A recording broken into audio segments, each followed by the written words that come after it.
Welcome back. If you've just joined us, you're watching the news at 10 on Channels Television, coming to you live from Lagos. A reminder of our top stories. U.S. President Barack Obama says his government is looking forward to peaceful elections in Nigeria. Commonwealth observers for the 2015 elections say they will isolate the Northeast. Political parties reach out to supporters in final campaign bid as elections hold on Saturday. And Boko Haram fighters crushed by military aircraft belonging to Nigerian government along Nigeria-Niger border.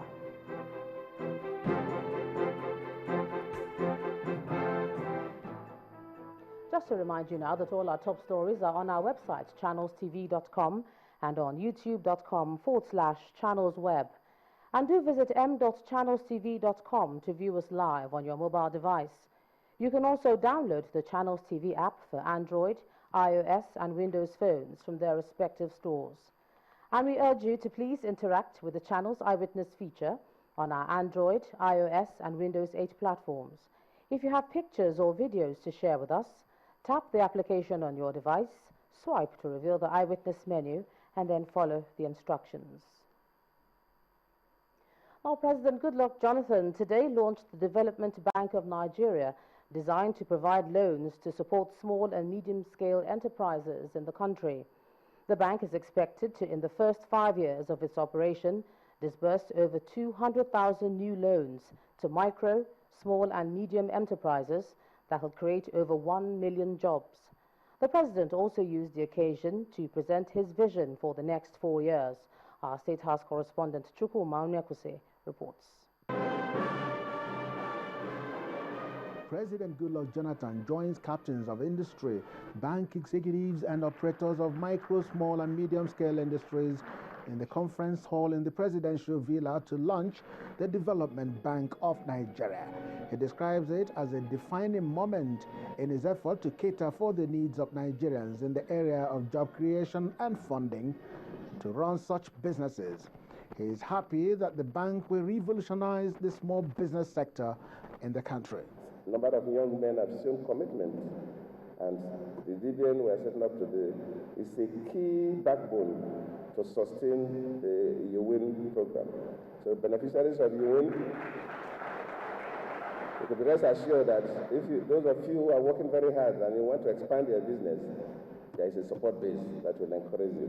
Occasion afforded him the opportunity to present Jonathan's next 4 years, my vision for Nigeria that works for all. If you go through this, it will help you to know the areas you can key in as a citizen of this country, and how you will work with government to improve on the quality of the life of our people. The coordinating minister for the economy said this signals the end of high cost of finance, which has been a major deterrent to the growth of small and medium enterprises, while her counterpart in the Trade and Investment Ministry described the launch as a realization of the president's dream for the Nigerian people. African Development Bank has done something unprecedented by, for the first time, taking an equity stake in this bank. It has never done it in any other country. The Development Bank is part of Mr. President's National Financing Value Chain Initiative, which meetings co-developed with Mr. President's Honorary International Investors Council, and it's a much bigger vision to unlock financing for the Nigerian real sector. Emilia Zah and Dr. Emmanuel Urebu represented the SMEs at the launch, and their testimonies are mind-blowing that now they don't have to develop high blood pressure to run their businesses with the introduction of the DBN. The governor of the Central Bank of Nigeria said the establishment cannot be at a better time than now. Such banks as the Development Bank of Nigeria are said to have succeeded in other countries and will succeed here because they have taken global success stories to improve on them. The federal government is hopeful that the jinx on financing will be broken in the next 10 years, tenure of the DBN. Chukwuma Onyekwusi, Channels Television News. The Federal High Court in Lagos today granted an order of perpetual injunction restraining President Goodluck Jonathan and the service chiefs from deploying soldiers for the general elections. Justice Ibrahim Buba held that it would be against the law for the president to deploy troops for the elections without the approval of the National Assembly. He delivered judgment in a suit filed by House of Representatives member Femi Gbajabiamila, who sought a declaration that deployment of soldiers for the elections is unconstitutional. While the spokesman for the People's Democratic Party Presidential Campaign Organization, Mr. Femi Fani-Kayode, says his party will resist any act of violence by the opposition in the event that the president is re-elected in the next week's elections. That's the election on Saturday. At a news conference in Abuja, Mr. Fani-Kayode alleged that a video to incite the public against the government has been produced by the opposition in the event that the ruling party wins.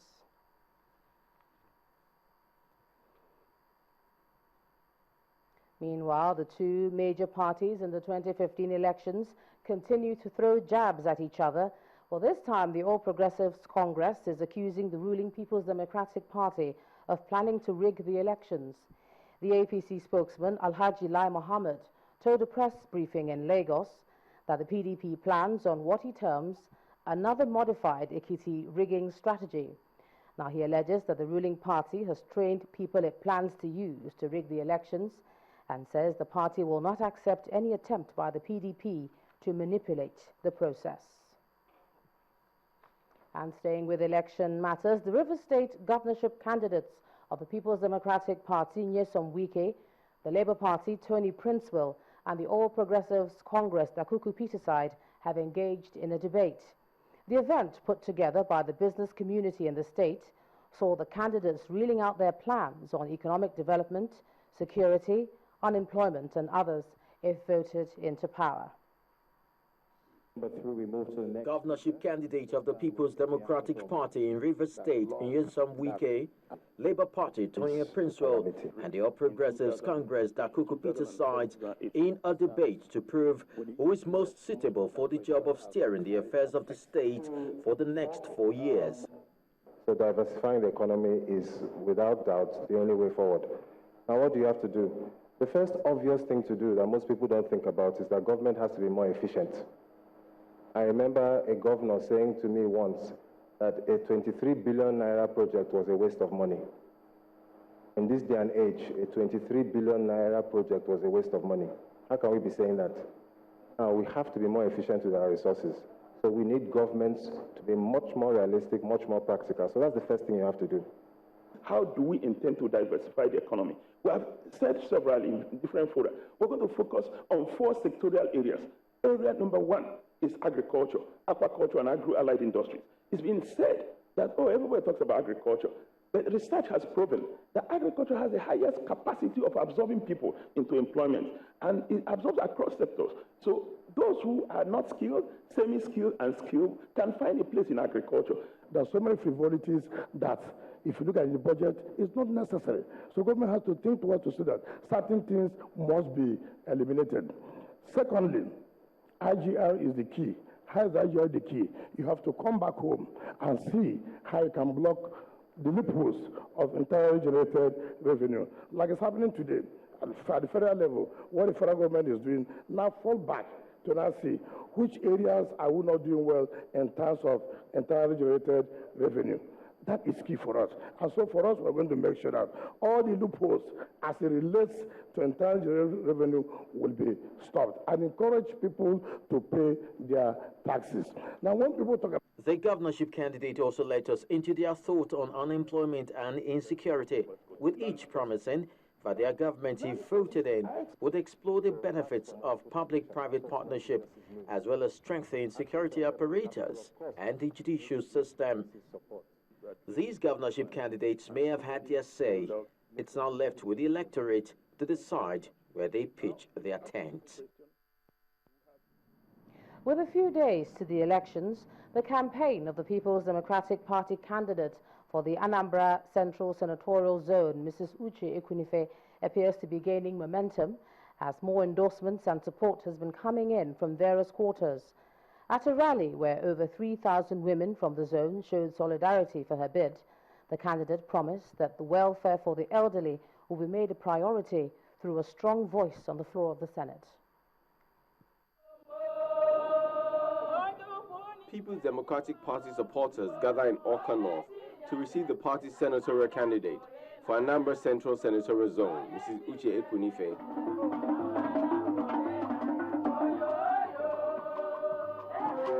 The candidate takes center stage and assures of adequate security on election day, as well as jobs for the youth when elected. When I talk about stomach infrastructure, it's engaging our teeming youths, carefully employed. Let us go to the field as one family, as a united family, united entity. To win an election, it doesn't matter the camp you belong. There is no camp that PDP family. We are going as a PDP family. And I want to use this opportunity to guarantee you that there will be adequate security.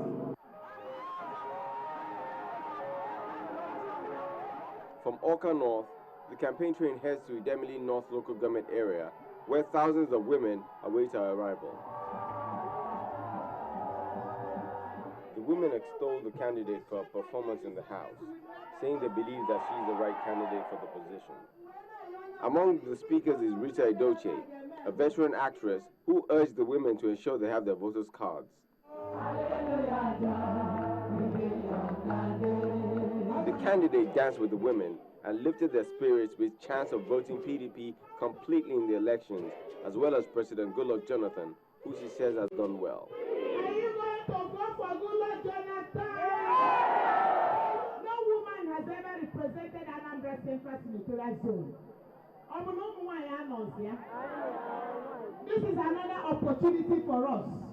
From all indications, it would seem that the road to the senatorial seat for this candidate is tarred with possibilities of return.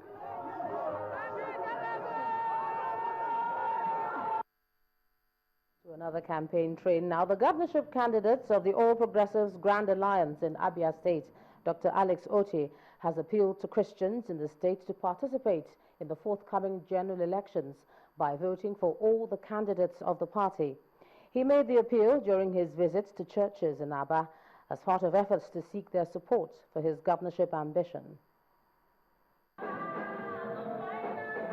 No doubt, the Christian community form the bulk of electorate in Abia State. Hence, the governorship candidate of the All Progressive Grand Alliance, Abga, takes his campaign efforts to churches in Aba, beginning with the All Saints Anglican Church, Abayi. With him are his wife, Priscilla Otti, and leaders of the party.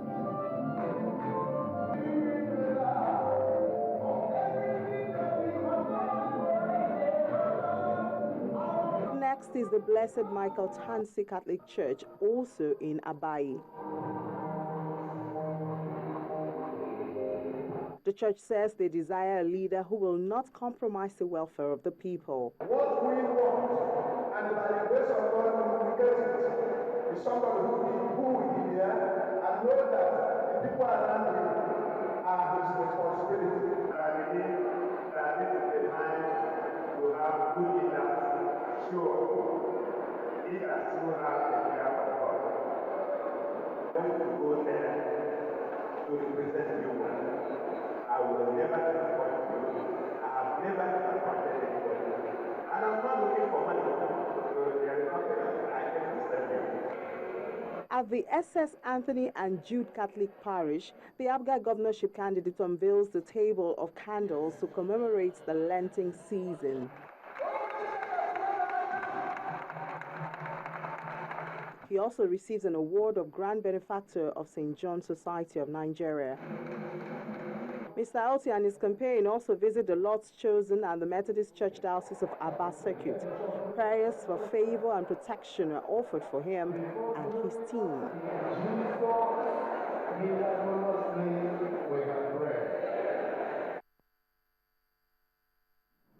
When the news at 10 returns, the Monetary Policy Committee decides on interest rates tomorrow.